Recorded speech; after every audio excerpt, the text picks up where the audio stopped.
Okay, good afternoon, YouTube. I'm back here with another video, part two of Strangers of the Bible into One Nation of Israel, and we're gonna jump right into it. I don't want to waste your time, my time, but I know your time is very valuable, so we're gonna go right to Leviticus,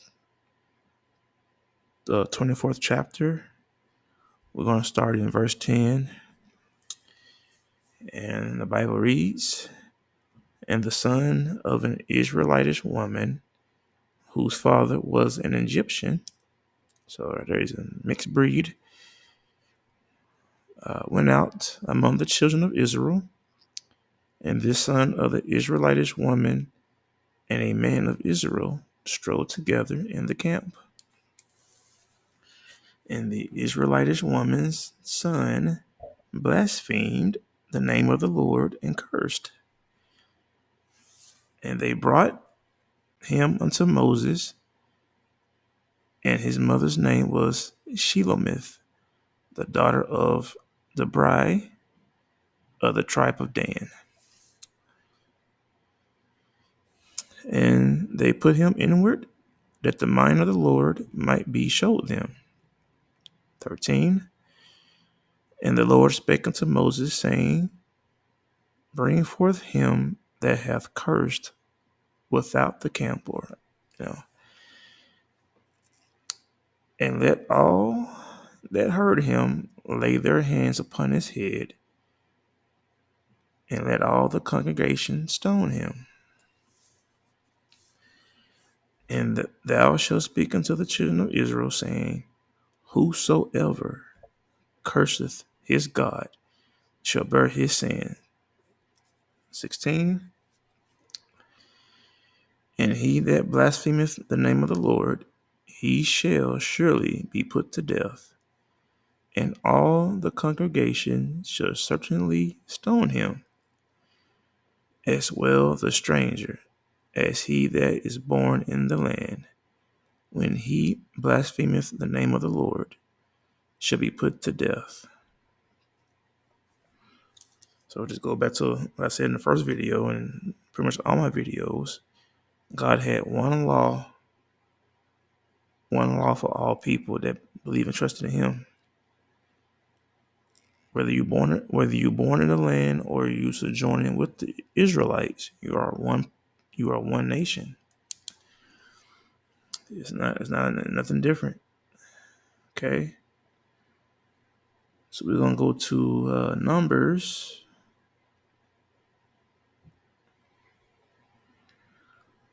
Let's go to Numbers 9. Let's go to Numbers 9, verse 14 here.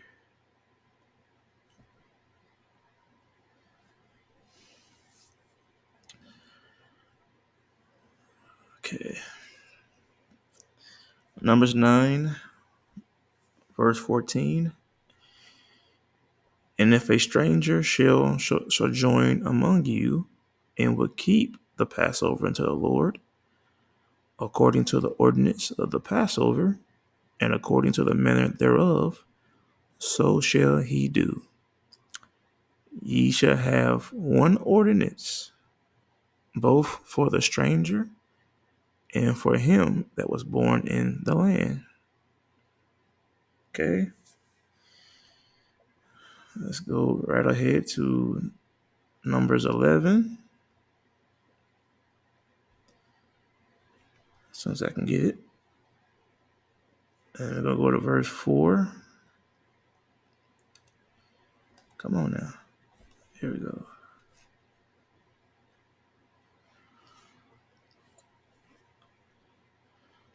So we're going to go to verse 4 through 6. And the mixed multitude, it's what you saw in Exodus, that came out of Egypt. And the mixed multitude that was among them fell a lusting. And the children of Israel also wept again. So both are committing sin here. And said, Who shall give us flesh to eat? Both are saying it. It's all one nation. Verse 5. We remember the fish which we did eat in Egypt freely, the cucumbers, the melons, the leeks, the onions, and the garlic. So, they was eating good in Egypt. Almost sound like Golden Corral for us, And verse 6, but now our soul is dried away. There is nothing at all beside this manna before our eyes. And you kind of know the story. God was giving them manna from heaven, and to them it wasn't good enough. God was giving them their daily bread. Wasn't good enough. They wasn't satisfied. That sounds like, us in America. So here you have this mixed multitude in Israel. They're all one. And both are complaining. And let's go to Numbers 32. And you can read more about what happened to them later. Like I said, I'm just trying to press for time here, so I want to get this finished. Let's go to Numbers 32, verse 11. Okay, surely none of the men that came up out of Egypt from 20 years old and upward shall see the land which I swear unto Abraham, unto Isaac, and unto Jacob, because they have not wholly followed me, save Caleb, the son of Jephunneh, the Kenizzite, and Joshua, the son of Nun, for they have wholly followed the Lord. And the Lord's anger was kindled against Israel, and he made them wander in the wilderness 40 years, until all the generation that had done evil in the sight of the Lord was consumed.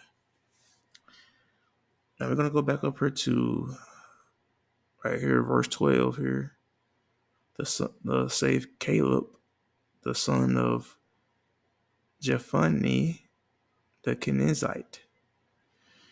And it's interesting, once you look at that word Kenizzite. Now Caleb was one of the two, him and Joshua was the two spies that went out to spy out the land of Canaan. 12 went out with them, or 12 in total. 10 came back with an evil report, a scary report. Caleb and Joshua came back saying that, hey, this is our land. We can take it. God's with us. Let's go ahead and go. The people were a little nervous and afraid, and so they didn't have the faith. So God caused them to wander in the wilderness for 40 years. Now, what's interesting about Caleb here, Caleb is not of Israel. He's a stranger, son of a stranger. But because he had faith, he's part of Israel. Now, let's go back to the Bible here and look at this word, Kenizzite. Let's go back to Genesis 15.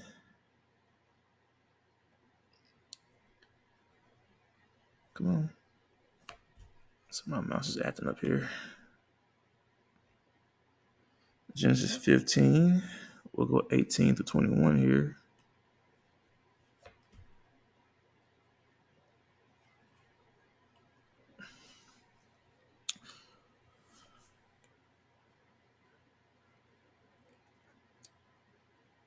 Okay, so in the same day the Lord made a covenant with Abram, saying, unto thy seed have I given this land, from the river of Egypt unto the great river, the river Euphrates. And here you have some of the tribes here, or some of the other groups of people. And of course, sometimes, the spelling's a little different, but it's the same people. So here they got the Kenites and the Kenizzites, the Canaanites, the Hittites, the Perizzites, and the Rephaims, the Amorites, the Canaanites, and the Gazatites, and the Jebusites. So look at these two words here. I mean, it's spelled a little different, but it's still the same people. Those people were not of the tribe of Israel. Okay, they were not, but it didn't matter. If you trust in God, you believe in Him.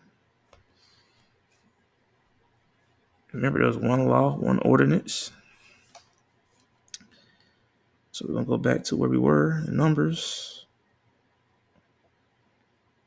32.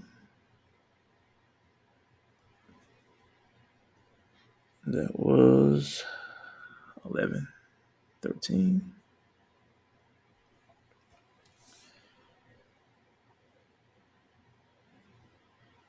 Save Caleb, the son of Jephunneh, the Kenizzite. He wasn't born of Israel. He wasn't a full blood. He was grafted in pretty much because he had faith.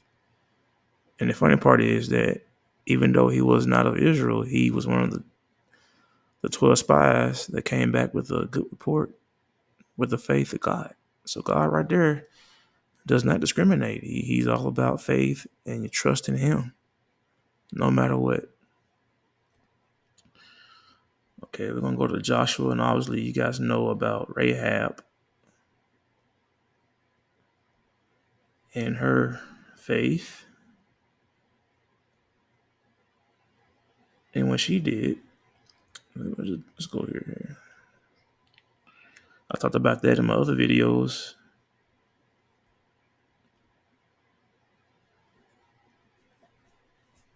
Sorry, my mouse is acting up.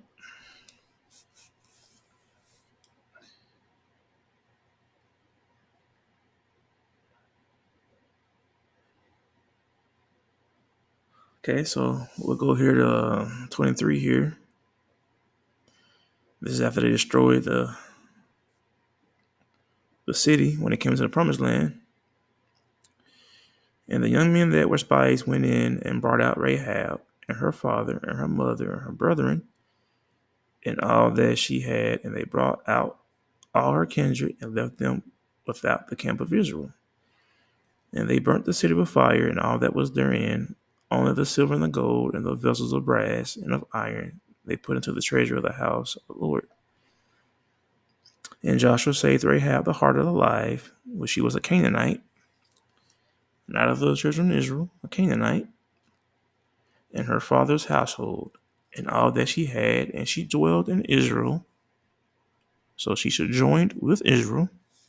She was a stranger, a sojourner, even to this day, because she hid the messengers which Joshua sent to spy out Jericho. Right? And she's in Hebrews 11 as one of the heroes of faith. She was a Canaanite and a harlot. It's a prostitute. Let's go to Judges 11. Try to get through this quickly as I possibly can.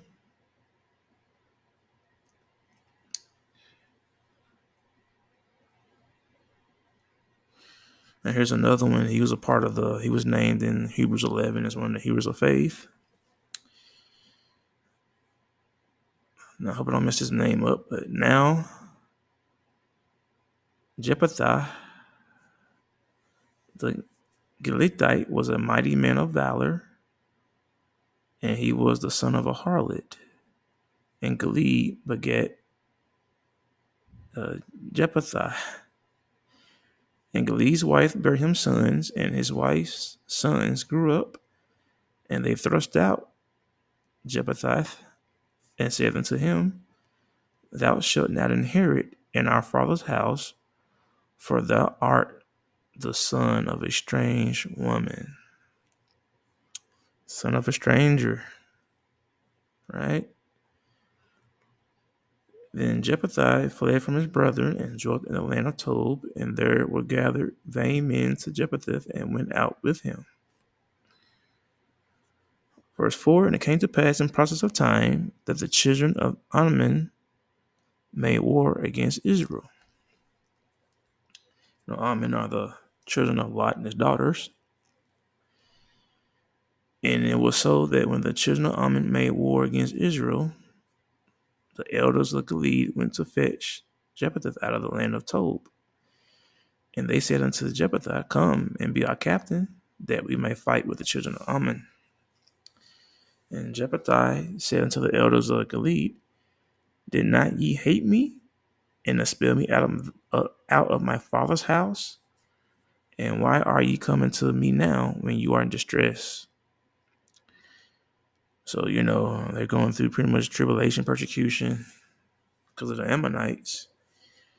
They said this man wasn't part of them, of their bloodline or their nation of Israel, because he was a stranger. So if they get in trouble, they go get him. And God uses him to bless them to defeat their enemies. And you can read more about him and what he said, the vow he made, and the sacrifice he made. He lost his daughter, and it was a beautiful story there. I mean, you could read that more in Judges 11. But what's interesting with Jephthah, that he was similar to Christ. They said Christ was born through fornication because, Mary was supposed to be a virgin, but yet she was pregnant. And so sometimes the human mind can't get around that.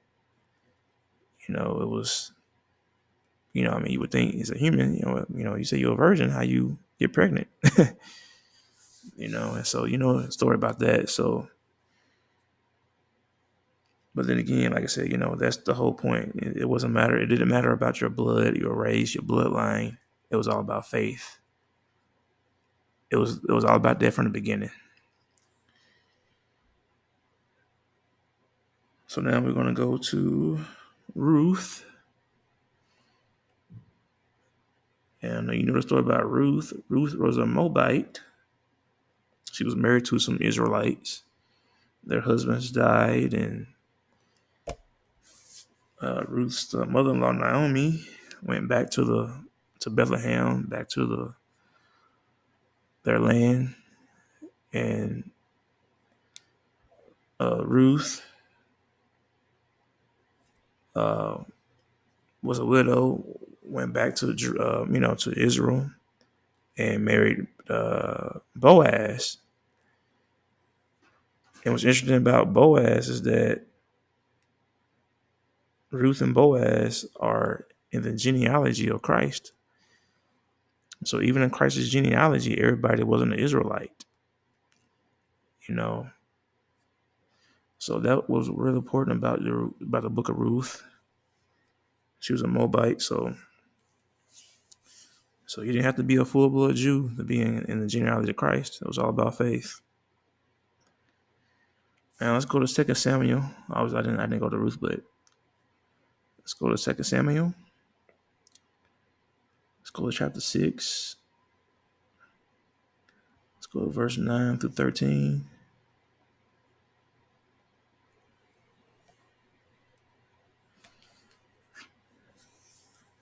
Now here's another one. And David was afraid for the Lord that day and said, how shall the ark of the Lord come to me? So David would not remove the ark of the Lord unto him into the city of David, but David carried it aside into the house of Obed-Edom, the Gittite. Now, if you know about the Gittite, they were not of Israel. Goliath was a Gittite. So these were enemies of God and for the city of Gath. But like I said, it don't matter. If you have faith, you with Israel, you're one of them. And the ark of the Lord continued in the house of Obed-Edom, the Gittite, 3 months. And the Lord blessed Obed-Edom and all his household. All right. So all these things, that's why we have to read and study the Bible. Now let's go to First Chronicles 13. I'm gonna show you something here. First Chronicles 13. We'll go 13 to 14 here.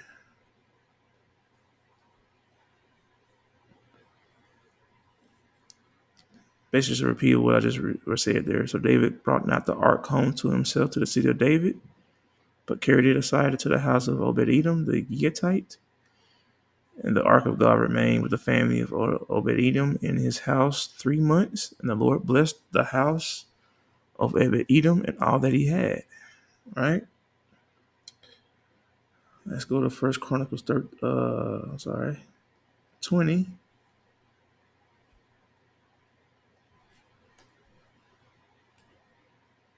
Let's go to verse 5.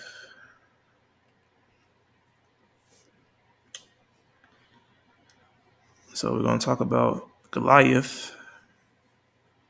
And there was war again with the Philistines. And Elhanan, the son of Jair, slew Lami, the brother of Goliath, the Gittite, whose spear staff was like a weaver's beam. So again, Obed-Edom, who the Ark of the Covenant was in his house for 3 months. God blessed him and his whole household for 3 months. And he was not of the children of Israel, but because he had faith in God and was with the children of Israel, he was one of them. So God blessed him. Right? Well, let's go to First Kings. Try to write this up.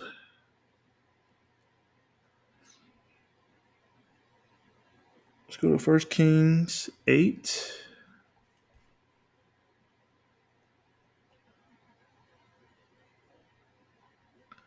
We'll go to 41.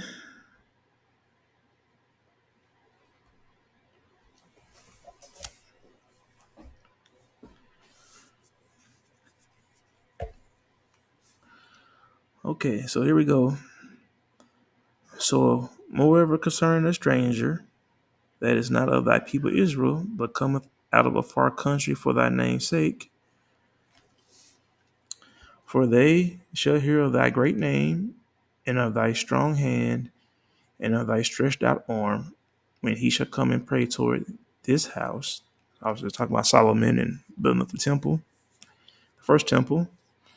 Hear thou in heaven thy dwelling place, and do according to all that the stranger calleth to thee for, that all people of the earth may know thy name, to fear thee, as do thy people Israel, and that they may know that this house which I have built is called by thy name. So there you go. It's all about faith, people. All about faith. No matter your race, no matter your ethnicity, it's all about faith. God sees no color, no race. He sees your heart. Okay. Let's go to 1 Kings 14:21. This is Solomon's here son, the son of David. So Rehoboam, the son of Solomon, reigned in Judah. Rehoboam was 40 and 1 years old when he began to reign, and he reigned 17 years in Jerusalem, the city which the Lord did choose out of all the tribes of Israel to put his name there. And his mother's name was Nehemiah, and Ammonitis was not of the children of Israel. Solomon had a lot of wives, and concubines. So there you go. Let's go to the book of Esther.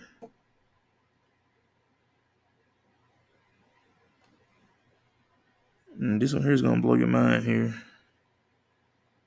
At least it did for me.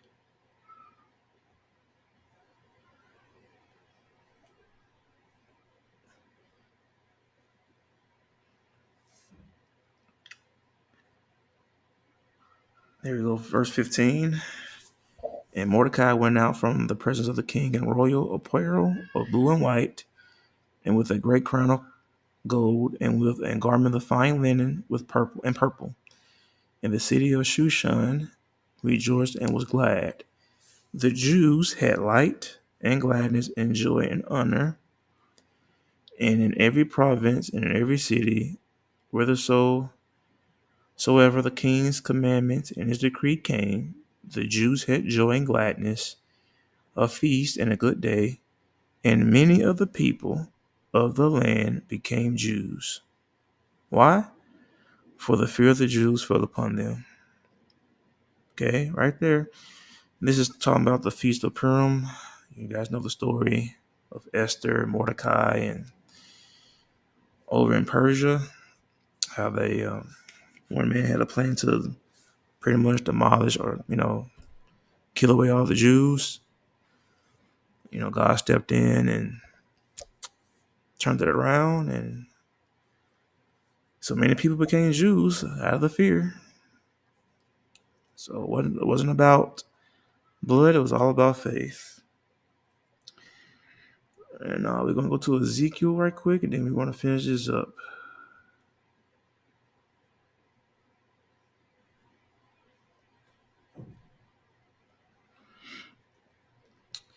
And this is gonna blow your mind as well. I believe it will. We're gonna go to 21. It's in the book of Ezekiel. So shall ye divide this land unto you according to the tribes of Israel. And it shall come to pass that ye shall divide it by lot for an inheritance unto you and to the strangers that shall join among you, which shall beget children among you. And they shall be unto you as born in the country among the children of Israel. They shall have inheritance with you among the tribes of Israel. And it shall come to pass that in what tribe the stranger shall joineth, there shall ye give him his inheritance, saith the Lord God. I mean, that's just cut and dried. I mean, we have an inheritance. We're all one. We're all one tribe. We're all one nation. Once you would give your heart, your soul to Christ, you are Israel. You are part of the nation of Israel. So, and it was all about, and obviously, this is talking about, the beginning was the circumcision of the flesh. The whole time Christ was talking about the circumcision of the heart. That's what it's all about. And we're going to go to John.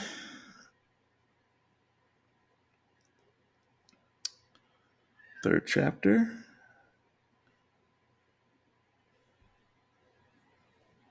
We're going to go to verse 15.